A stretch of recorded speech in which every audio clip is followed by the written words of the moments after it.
Students, पिछले video में हमने आइडेंटिफिकेशन ऑफ टेंसेस किया था कि टेंसेस की पहचान क्या होती है। हिंदी के अंदर मैंने आपको बताया था, एक एक टेंस की पहचान बताई थी कि इसमें इसकी क्रिया के अंत में क्या होता है। ता है, पे है, ती है तो प्रेजेंट इंडेफिनिट है, रहा है, रहे हैं तो प्रेजेंट कॉन्टिन्यूअस है। इस प्रकार से मैंने सारे टेंसेस की हिंदी के अंदर आइडेंटिफिकेशन पहचान बताई थी। आज के इस वीडियो के अंदर हम टेंस के अंदर हेल्पिंग वर्ब और वर्ब के बारे में पढ़ेंगे। जब मैंने टेंस टॉपिक शुरू किया उस दिन मैंने आपको 3 वर्ड्स बताए थे। 3 वर्ड्स कौन से थे? Time, state and action. Action का मतलब वर्ब। तो इसके अंदर इन तीन चीजों का बहुत ही अधिक महत्व है, टाइम, स्टेट एंड एक्शन। जब भी आप टेंस के बारे में पढ़ेंगे तो ये तीन चीजें सबसे पहले आपके दिमाग में आ जानी चाहिए। यानी कि ये तीन आ जाती हैं तो हमारे टेंस का कॉन्सेप्ट कुछ क्लियर होता चला जाता है। तो इसके अंदर वर्ब यानी एक्शन, भाई टेंस के अंदर बहुत ही इंपॉर्टेंस है वर्ब का, हेल्पिंग वर्ब का। हर एक टेंस में हम देखेंगे कि अलग अलग हेल्पिंग वर्ब्स का प्रयोग होता है। तो इसमें जो हेल्पिंग वर्ब है, जैसे टेंसेस हैं, प्रेजेंट इंडेफिनिट टेंस में हेल्पिंग वर्ब और प्रेजेंट पास्ट इंडेफिनिट में हेल्पिंग वर्ब, इनमें इन दो टेंसेस में हमें थोड़ा सा एक्स्ट्रा केयरफुल रहना पड़ेगा, क्योंकि इसके अंदर अफर्मेटिव और नेगेटिव और इंटरोगेटिव, यानी कि अफर्मेटिव में थोड़ा सा अलग और नेगेटिव और इंटरोगेटिव में थोड़ा सा अलग। ये किसमें? प्रेजेंट इंडेफिनिट टेंस में। तो प्रेजेंट इंडेफिनिट टेंस और पास्ट इंडेफिनिट टेंस के बारे में जब हम हेल्पिंग वर्ब के बारे में पढ़ें तो सबसे पहले हमारे दिमाग में वो चीज जरूर होनी चाहिए, वरना हम गलती कर जाएंगे। तो प्रेजेंट इंडेफिनिट टेंस में हेल्पिंग वर्ब है, उसके अफर्मेटिव में किसी भी हेल्पिंग वर्ब का प्रयोग नहीं होता है। यानी कि अफर्मेटिव सेंटेंस जैसे I go to school, I go to school, इसके अंदर किसी हेल्पिंग वर्ब का प्रयोग नहीं है। लेकिन ये हो I do not go to school, तो वो सेंटेंस कैसा हो गया? नेगेटिव हो गया। और नेगेटिव और इंटरोगेटिव सेंटेंसेस में जो सहायक क्रिया होती है वो डू या डज का प्रयोग होता है।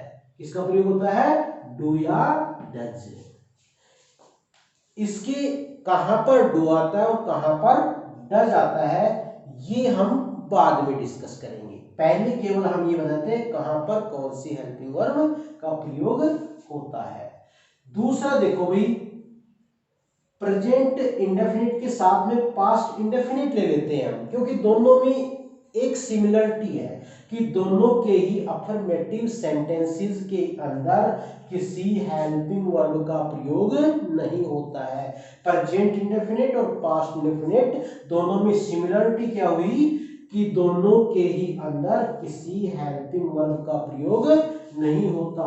इसके अफर्मेटिव सेंटेंस जो है, जो हमें ध्यान रखना है, तो अफर्मेटिव में इसमें भी किसी भी हेल्पिंग वर्ब का प्रयोग नहीं होता। प्रेजेंट इंडेफिनिट के भी अफर्मेटिव में किसी हेल्पिंग वर्ब का प्रयोग नहीं होता, और पास्ट इंडेफिनिट के भी टेंस में, पास्ट इंडेफिनिट में के अफर्मेटिव सेंटेंस के अंदर किसी हेल्पिंग वर्ब का प्रयोग नहीं होता। जैसे I met your parents yesterday, I met your parents yesterday. Met, मैं आपके माता पिता से कल मिला। यहां पर मेट सेकंड फॉर्म है, किसी हेल्पिंग वर्ब का प्रयोग नहीं है। लेकिन ये हो कि I didn't met your parents, I didn't sorry I didn't meet your parents, I didn't meet your parents। वहां पर हेल्पिंग वर्ब हमने क्या की? डिड और फिर नोट। इसका मतलब इसके भी जो नेगेटिव और इंटरोगेटिव होंगे, नेगेटिव और इंटरोगेटिव। इन नेगेटिव और इंटरोगेटिव के अंदर डिड सहायक क्रिया का प्रयोग होता है। वैसे ही देखो प्रेजेंट में डू या डज, और डू या डज का पास्ट क्या हुआ, डिड। तो इसके अंदर हेल्पिंग वर्ब किसका प्रयोग हुआ, नेगेटिव इंटरोगेटिव में डिड का। इसके अंदर नेगेटिव इंटरोगेटिव में किसका हुआ, डू या डज। डू या डज की जो सेकंड फॉर्म है वो क्या है, डिड। प्रेजेंट का यानी कि डू या डज का प्रेजेंट में है और इसका पास्ट क्या हो गया, डिड। ये चीज समझ में आ गई।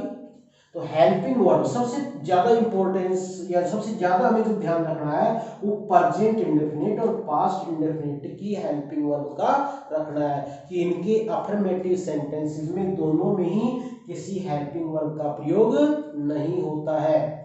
नेगेटिव और इंटरोगेटिव में प्रेजेंट इंडेफिनिट में डू या डज तथा पास्ट इंडेफिनिट में डिड सहायक क्रिया का प्रयोग होता है। अब आगे के सारे टेंसेस जो है उनके अंदर हमें इस तरह की एक्स्ट्रा कोई चीज ध्यान नहीं रखनी पड़ेगी। इनमें सीधा हमें हेल्पिंग वर्ब याद रखनी है, वो चाहिए अफर्मेटिव हो, नेगेटिव हो, इंटरोगेटिव हो। तो इन सब में जैसे प्रेजेंट कॉन्टिन्यूअस, कॉन्टिन्यूअस में जो सहायक क्रिया होगी वो होगी इज, एम, आर।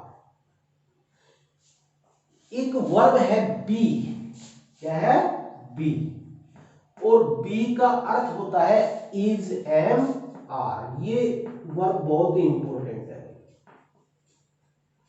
बी का अर्थ ही क्या होता है, इज, एम, आर। और इसकी सेकंड फॉर्म क्या है, इसकी ये क्या हुई फर्स्ट, और सेकंड फॉर्म क्या होती है इसकी, वाज, वर, और इसकी थर्ड होती है बीन। बी वर्ब का वास्तव में इंपॉर्टेंस बहुत ज्यादा है, और बी का अर्थ इज, एम, आर होता है। सेकंड फॉर्म उसकी वाज होती है और थर्ड फॉर्म बीन होती है। तो ये चीज हमें बी वर्ब को बहुत ध्यान रखना है। तो हम पढ़ रहे थे कि प्रेजेंट कॉन्टिन्यूअस के अंदर इज, एम, आर सहायक क्रिया का प्रयोग होता है, ठीक है। तो प्रेजेंट कॉन्टिन्यूअस में इज, एम, आर है, तो पास्ट में क्या होगा भाई, प्रेजेंट पास्ट, तो इज, एम, आर का पास्ट क्या हुआ, वाज, वर। तो इसके अंदर जो सहायक क्रिया होगी वो क्या होगी, वर। इसके अंदर सहायक क्रिया हुई वाज और वर, यानी कि इज, एम, आर का पास्ट क्या हो गया, वाज, वर। फिर देखिए भाई present perfect tense, present perfect tense के अंदर सहायक क्रिया होती है हैज या हैव, हैज या हैव। तो भाई हैज, हैव का पास्ट क्या होता है, हैड। तो पास्ट परफेक्ट में सहायक क्रिया क्या हुई, हैड, क्या हुई, हैड। अब प्रेजेंट परफेक्ट कॉन्टिन्यूअस देखें कि प्रेजेंट परफेक्ट कॉन्टिन्यूअस, भाई हमने कॉन्टिन्यूअस के अंदर इज, एम, आर, परफेक्ट के अंदर हैज, है। तो परफेक्ट कॉन्टिन्यूअस के अंदर हमें जो सहायक क्रिया करनी है वो कॉन्टिन्यू के हिसाब से भी और इसके हिसाब से भी। तो यहां पर बी, तो हैज और हैव, इसके आगे बीन और लगाना है, हैज बीन और हैव बीन, ठीक। तो इसमें सहायक क्रिया की हुई हैज बीन, हैव बीन। तो भाई हैज बीन, हैव बीन का पास्ट क्या हो गया, हैड बीन। तो पास्ट परफेक्ट कॉन्टिन्यूअस में सहायक क्रिया क्या हुई, हैड बीन। तो इस प्रकार हमारे पास प्रेजेंट और पास्ट के हेल्पिंग वर्ब्स आ चुकी हैं। उसके बाद में हम फ्यूचर पे आएंगे।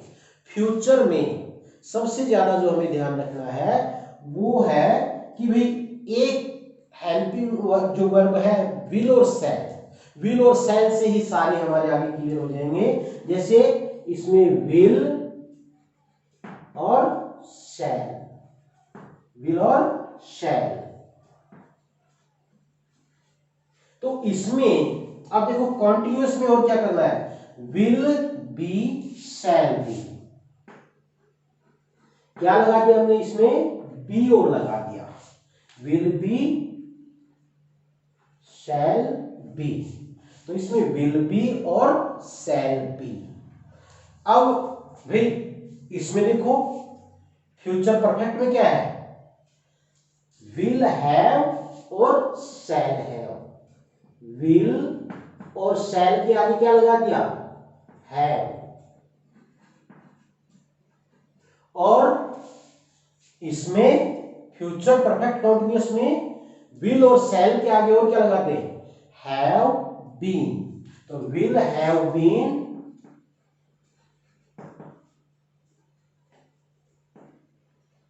और shall have been, will have been, shall have been. तो फ्यूचर में हमें विल और शैल ध्यान रखा सबसे पहले, विल और शैल, तो कॉन्टिन्यूअस में क्या हुआ, विल बी और शैल बी, ठीक है। उसके बाद फ्यूचर परफेक्ट में विल हैव और शैल हैव, और फ्यूचर परफेक्ट कंटिन्यूअस में विल हैव बीन और शैल हैव बीन। भाई विल और शैल अगले में बी लगा दिया, उससे आगे वाले में हैव लगा दिया, और उससे आगे वाले में हैव बीन लगा दिया। तो इस प्रकार ये हमारी हेल्पिंग वर्ब्स हो गई।